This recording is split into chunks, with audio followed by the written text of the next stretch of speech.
చూస్తా 2 ఏళ్ళు అయిపోయింది. 3వ బడ్జెట్ ప్రవేశపెట్టాడు.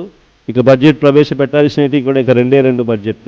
ఉద్యోగస్తుల దగ్గర నుంచి, మహిళల దగ్గర నుంచి, రైతన్నల దగ్గర నుంచి, పిల్లల దగ్గర నుంచి, యువకుల దగ్గర నుంచి ప్రతి ఒక్కరూ కూడా చంద్రబాబు నాయుడు గారిని తిట్టుకుని తిడతా ఉన్నారు. 2 ఏళ్ళకే చూస్తా ఇంకా మరో 2 ఏళ్ళు అయిపోతుంది. ఆ తర్వాత ఎలక్షన్ ఇయర్.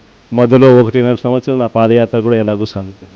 కాబట్టి వీళ్ళు చేసే రెడ్ బుక్ రాజ్యాంగమైనా, వీళ్ళు చేసే అరాచకాలైనా, వీళ్ళు చేసే హెరాస్మెంట్ అయినా కూడా ఇవన్నీ కూడా ఇక కొద్ది రోజులే అన్నది ప్రతి ఒక్కరూ కూడా గుర్తుపెట్టుకుంది. ఇక్కడ కూడా మన పార్టీ హెడ్ ఆఫీస్లో లీగల్ సెల్ అన్నది చాలా స్ట్రాంగ్గా తయారు చేసి ప్రతి ఒక్కరికి కూడా పార్టీ అండగా ఉండే కార్యక్రమం అందరికీ కూడా హెడ్ ఆఫీస్లో ఆదేశాలు ఇచ్చి ఉన్నాము. ప్రతి ఒక్కరికి ఎక్కడ ఎవరికి ఏ ఇబ్బంది వచ్చినా కూడా సొంత కుటుంబ సభ్యులకు ఇబ్బంది వచ్చినట్టుగానే పట్టించుకుని వారికి తోడుగా నిలబడే కార్యక్రమం పార్టీ అన్ని దశల్లోనూ చేస్తుంది.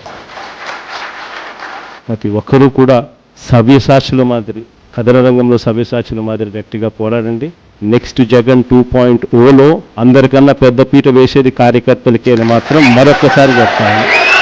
జగన్ 2.0లో మీ ద్వారానే ప్రతి మంచి కూడా ప్రజలకు జరిగిస్తాను. ప్రతి కార్యకర్తకు మంచి రోజులు వచ్చే కార్యక్రమం చేసి చూపిస్తానని కూడా చెప్తా ఉన్నాను.